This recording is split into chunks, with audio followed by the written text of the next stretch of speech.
Assalamualaikum warahmatullahi wabarakatuh. Saya Dewi Suci Indasari dengan NIM ujung 71 kelas B mata kuliah Fisika Lingkungan. Baiklah, di sini saya akan membahas mengenai pengaruh dan dampak kebisingan dalam kehidupan sehari-hari. Poin yang akan dibahas yaitu berupa pengertian kebisingan, sumber bising, tipe-tipe kebisingan, faktor-faktor yang mempengaruhi tingkat kebisingan, dan dampak dari kebisingan itu sendiri. Kebisingan itu adalah salah satu faktor fisik berupa bunyi yang dapat menimbulkan akibat buruk bagi kesehatan dan keselamatan kerja. Sedangkan dalam keputusan Menteri Kesehatan Republik Indonesia, bising adalah semua suara yang tidak dikehendaki yang bersumber dari alat-alat produksi atau alat-alat kerja yang pada tingkat tertentu dapat menimbulkan gangguan pendengaran.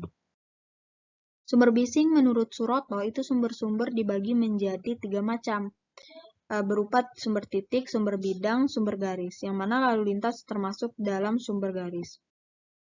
Sumber-sumber kebisingan menurut Prasetyo bersumber dari bising interior dari dalam yang bersumber dari manusia, bising outdoor dari luar yang berasal dari aktivitas lalu lintas, transportasi, industri, dan lain sebagainya.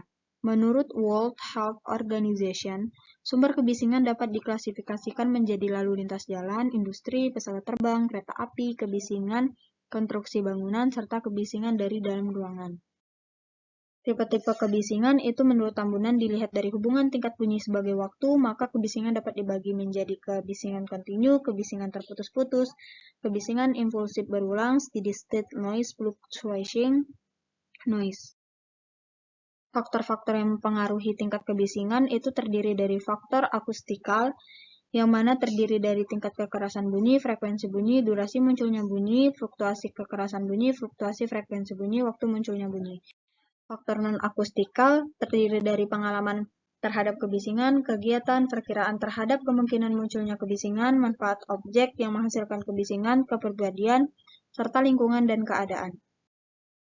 Dampak dari kebisingan itu mengaruh utamanya kerusakan atau gangguan pada indera pendengaran, yang mana bising juga dapat menyebabkan berbagai gangguan seperti gangguan fisiologis, gangguan dapat berupa peningkatan tekanan darah, gangguan psikologis dapat berupa rasa tidak nyaman, gangguan komunikasi biasanya disebabkan masking effect, bunyi yang menutupi pendengaran yang kurang jelas, atau gangguan kejelasan suara.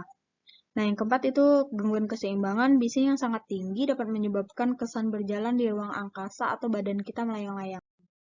Di dalam dunia pendidikan, menurut Searle dan Dockerow, efek kebisingan yang ada di dalam kelas bisa membuat gangguan pada pendengaran, komunikasi, dan kecerdasan pada siswa. Bisingan juga memberikan dampak di mana tingkat kebisingan pada sekolah berdasarkan peraturan telah ditetapkan bahwa tidak boleh melebihi dari 55 dB karena hal tersebut dapat mempengaruhi proses belajar. Sekian dari penjelasan saya. Terima kasih. Wassalamualaikum warahmatullahi wabarakatuh.